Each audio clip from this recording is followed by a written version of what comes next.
Trump. Plutôt, j'imagine, c'est ce que vous souhaitez. Un mot tout d'abord sur ces manifestations. Est-ce que vous pensez vraiment que ce mouvement peut changer quelque chose? Ça se passe dans des États qui sont majoritairement acquis aux démocrates. Hein, ça se passe à New York, ça se Ça passe reste à à d'autres voir, oui, oui, oui. Ça se passe dans les grandes villes, hein, et partout dans les grandes villes. Et tout d'abord, je voudrais commencer par exprimer ma solidarité envers les manifestants. Je trouve qu'ils ont tout à fait raison de sortir dans les rues en ce moment.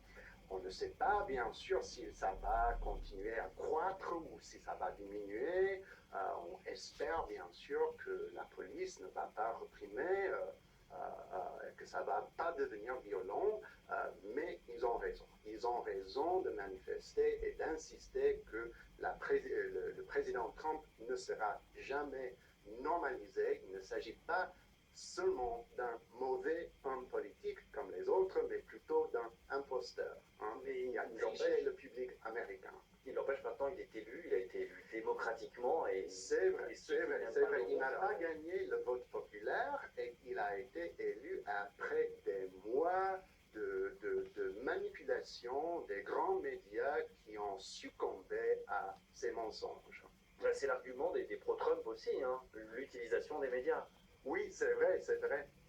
Qu'est-ce que vous répondez à cette classe moyenne qui a voté pour Donald Trump? Ces gens qui se sentent abandonnés, qui ont l'impression qu'il y a eh bien, ces intellectuels à Washington DC ou encore à New York qui Ouais. ne pensent pas Oui. à eux et à des salaires qui... Ça montre qu'on ne peut pas continuer à blâmer les pauvres blancs inéduqués. Hein. C'est plutôt un mythe que c'est seulement à cause d'eux que Trump a été élu. C'est beaucoup plus complexe que ça. Il joue un rôle important et c'est vrai qu'ils se sentent aliénés pour de bonnes raisons, les pauvres blancs, mais il y a d'autres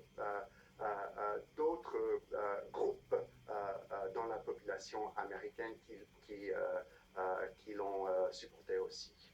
Est-ce que vous pensez que Donald Trump va réellement appliquer toutes les mesures qu'il a promises? Revenir sur l'Obamacare peut-être, mais personne ne sait.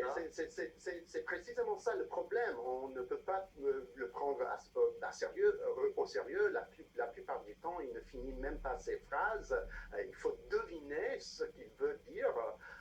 Et donc, le grand problème, c'est pas qu'il veut abolir les pensions de retraite ou qu'il va abolir l'avortement ou la planification familiale. C'est une grande erreur de se concentrer sur des points particuliers de sa politique, parce que le grand problème, c'est qu'il ne respecte pas les institutions démocratiques, il ne respecte pas la Constitution, il ne donne aucune preuve d'un respect pour la tradition de la politique américaine et les institutions. Mais c'est ce que veulent ses électeurs, précisément. Un coup de pied dans la fourmilière et un changement. Oh, tout à fait, tout à fait, tout à fait. C'est une réaction de colère pure contre l'establishment qui n'a rien à voir avec le contenu de ses promesses. Hein. Donc, c'est sur tout un autre niveau qu'il faut analyser les promesses de Trump. Hein. Et c'est pour ça que je dis qu'il ne s'agit pas d'un mauvais homme politique comme les autres. Hein.